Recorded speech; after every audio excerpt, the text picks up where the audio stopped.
ایسے وقت میں جب پورا پنجاب خوفناک قسم کی سموگ کا شکار ہے، وزیر اعلیٰ پنجاب مریم نواز اور ان کے وزراء کو سوئٹزرلینڈ میں چہل قدمی کرتے دیکھ کر آخری مغل حکمران بہادر شاہ ظفر یاد آئے۔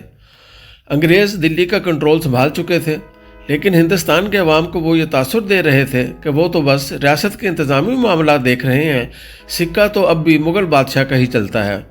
بادشاہ کے احکامات کو بظاہر اہمیت دی جاتی تھی تاکہ بادشاہ کو یہ نہ لگے کہ سلطنت چھن چکی ہے اور کسی بھی لمحے جلاد کی تلوار شہزادوں کے سروں پر گر سکتی ہے۔ انگریزوں کی دنیا بھر میں فتوحات کے پیچھے دیگر وجوہات کے علاوہ ان کی 2-3 عادات تھیں جو انہیں دوسری قوموں پر برتری دلاتی تھیں۔ جیسے کسی بھی فوج کے لیے دوسرے ملک پر حملہ کرنے کے لیے ڈسپلن ضروری ہوتا ہے، ویسے ہی انگریزوں کے اندر صفائی اور ماحولیاتی خوبصورتی کا جذبہ بھی تھا۔ جب دلی کا قبضہ مکمل ہو گیا اور انگریزوں نے ریاستی معاملات پر توجہ دینا شروع کی تو انہیں احساس ہوا کہ ہندوستان کے عوام میں جہاں دیگر مسائل ہیں، وہیں وہ صفائی اور ماحولیاتی خوبصورتی کا قائل نہیں۔ ہر طرف گندگی اور آلودگی تھی۔ شہر میں جانوروں کے باڑوں کی وجہ سے پورے دلی میں بدبو پھیلی رہتی تھی، جس سے بیماریاں پھیلتی تھیں۔ ایک دن انگریز سرکار نے بھینسوں کے باڑے دلی شہر سے باہر منتقل کر دیے۔ گوالوں کو کہا گیا کہ وہ اپنی بھینسیں شہر سے باہر لے جائیں اور وہیں سے دودھ شہر میں لایا کریں۔ انگریزوں میں یہ خوبی تو تھی کہ وہ قانون پر عمل کرانا جانتے تھے، لہٰذا اس قانون پر بھی فوری عمل ہوا اور سب باڑے دلی سے باہر منتقل کر دیے گئے۔ ایک دن بہادر شاہ ظفر کے محل کے باہر شور مچ گیا۔ پوچھا گیا یہ شور کیسا ہے؟ پتہ چلا دلی کے گوالے احتجاج کرنے اکٹھے ہوئے ہیں۔ ملازم بھیجا گیا کہ پتہ کر کے آئے معاملہ کیا ہے۔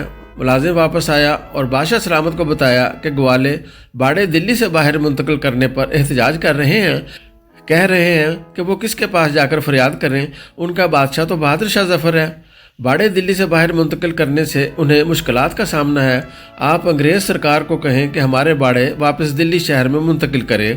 بادشاہ سلامت فوراً حرکت میں آئے اور دلی کے انگریز صاحب کو لکھا کہ سب گوالے ان کی رعایا ہیں، آپ کے اس حکم نے انہیں مشکل میں ڈال دیا ہے، اپنا حکم واپس لیں، تمام گوالوں کو اپنی بھینسیں واپس شہر میں لانے دیں۔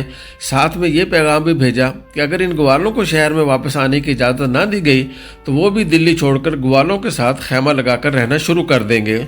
بادشاہ سلامت نے کہا کہ جہاں رعایا ہوگی وہیں بادشاہ ہوگا۔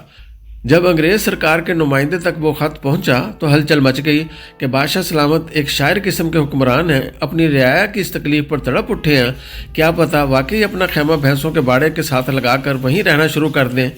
اس سے انگریزوں کی بدنامی ہوگی۔ باڑے دلی سے باہر منتقل کرنے کا حکم واپس لے لیا گیا اور تمام گوالوں کو واپس دلی شہر میں بھینس لانے کی اجازت دے دی گئی کہ وہ کھل کر پورے شہر کو بدبو اور گندگی سے بھر دیں کہ یہ بادشاہ کا حکم تھا۔ اس فیصلے کے اچھے برے پہلو ایک طرف رکھ کر بادشاہ کی رعایا کے لیے محبت ملاحظہ فرمائیں کہ جہاں رعایا ہوگی وہیں بادشاہ ہوگا۔ اگر آپ حکمران ہیں تو آپ پر زیادہ ذمہ داری عائد ہوتی ہے۔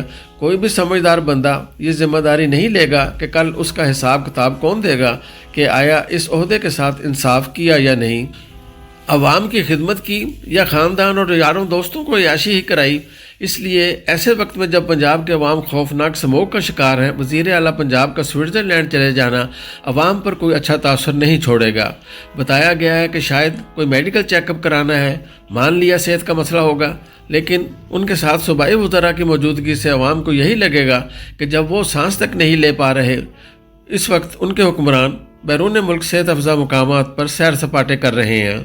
مجھے یاد پڑتا ہے کہ 2010 میں پاکستان میں خوفناک سیلاب کی تباہ کاریوں کے درمیان اس وقت کے صدر زرداری اپنے خصوصی طیارے پر بیرون ملک دورے پر نکل گئے تھے اور یہاں پاکستان دنیا بھر سے امداد کی اپیلیں کر رہا تھا۔ مان لیا کہ زرداری صاحب نے خود جا کر لوگوں کو ریسکیو نہیں کرنا تھا، لیکن لوگوں کو ایک تسلی رہتی ہے کہ ان کے حکمران کم از کم ان کے درمیان موجود ہیں اور ان کی تکلیف کو سمجھتے ہیں۔ عوام کا دکھ اس بات سے ہی کم ہو جاتا ہے کہ ان کا حکمران اگر مدد نہیں بھی کر پا رہا تو ان کے آنسو تو پوچھ رہا ہے، یا بہادر شاہ ظفر کی طرح دلی کا محل چھوڑ کر گوالوں کے ساتھ شہر سے باہر اپنا خیمہ لگانے کو تیار ہے۔ حکمرانی ایک ذمہ داری کا نام ہے، نہ کہ عیاشی کا۔ پنجاب میں سموگ کے قبضہ جمانے کی ذمہ دار گزشتہ حکومتیں، سرکاری افسران، سیاستدان اور خود عوام ہیں۔ لاہور شہر کو جس طرح جگہ جگہ سے کھودا گیا اور نئی نئی تعمیرات کی گئیں، اس نے شہر کو برباد کر کے رکھ دیا۔ شہر کے ارد گرد سینکڑوں ہاؤسنگ سوسائٹیز شروع کر دی گئیں۔ ریئل اسٹیٹ اکلوتا بزنس بن گیا۔ جہاں خالی جگہ نظر آئی وہیں بورڈ لگا کر زمین کی خرید و فروخت شروع ہو گئی۔ لاہور کا والٹن ایئرپورٹ بند کر کے وہاں کی زمین تعمیراتی کمپنیوں کو دے دی گئی کہ یہاں پلازے کھڑے کریں۔ مطلب لاہور میں کوئی خالی جگہ نہیں رہنے دی گئی جہاں سے شہر سانس لے سکتا۔ میٹرو بس اور اورنج ٹرین کے نام پر آسمان پر چھتیں ڈال دی گئیں۔ اب سموگ کا الزام بھارتی پنجاب کی ہواؤں اور لاہور کی ٹریفک پر ڈالا جا رہا ہے۔ کوئی شہر کی کھدائی اور ہاؤسنگ سوسائٹیز کی بات نہیں کر رہا جو ساری ہریالی کھا گئی ہیں۔ دنیا بھر میں ٹریفک ہوتی ہے لیکن وہاں سرسبز میدان، کھیت اور باغات بھی ہوتے ہیں جو ماحول کو صاف رکھتے ہیں۔ ہمارے ہاں فیشن بن چکا ہے کہ جو بندہ اٹھتا ہے وہ کہیں بھی خالی سرکاری زمین دیکھ کر پہلی بات یہی کرتا ہے کہ اسے بیچ کر ملکی قرضے ادا کیے جا سکتے ہیں۔ یہ ہمارا پاپولر نعرہ ہے کہ فلاں کلب، جم خانہ، governor house, deputy commissioner house, فلاں سرکاری گھر، فلاں سرکاری زمین بیچ کر قرض اتاریں۔ ہمارے ہاں سب کے پاس خالی زمین کا ایک ہی حل ہے کہ اسے بیچ دو۔ کبھی نہیں سوچا کہ اس کلب یا جم خانہ یا گورنر ہاؤس یا ڈی سی ہاؤس کو ایک بلڈر خریدے گا اور ان پر بلند بانگ عمارتیں کھڑی کرے گا۔ جم خانہ کلب ہوں یا ڈی سی ہاؤسز، کم از کم یہاں سرسبز درخت تو موجود ہیں جہاں سے شہر سانس لے سکتا ہے۔ ہم عجیب قوم ہیں جو خالی جگہ یا سرسبز علاقے بیچ کر قرض اتارنا چاہتی ہے اور اس ملک کو کنکریٹ اور جنگلے میں قید کرنا چاہتی ہے۔ پھر سب روتے ہیں کہ شہر زہر اگل رہا ہے۔ لاہور میں شریفوں کو یہ ترقی ماڈل بری طرح پڑ چکا ہے لیکن پھر بھی روز نئی ہاؤسنگ سوسائٹیز کھل رہی ہیں۔ دوسری طرف کون بھلا والٹن ایئرپورٹ بلڈرز کو دے گا جو وزیر اعظم عمران خان نے دے دیا تھا کہ وہاں بلند عمارتیں کھڑی کر دو کہ اس سے ترقی ہوگی۔ پھر شہر کا ماحول زہر نہ اگلے تو کیا کریں؟ بہرحال مریم نواز نے اگر راج کرنا ہے تو بہادر شاہ ظفر کی طرح کریں جو اپنے آخری دنوں میں اپنے گوالوں کے ساتھ کھڑا تھا اور ان کے ساتھ شہر سے باہر خیمہ لگا کر رہنے کو تیار تھا۔ لاہور کے شہری اگر سموگ نگل رہے ہیں تو آپ بھی اپنے حصے کی سموگ نگلیں۔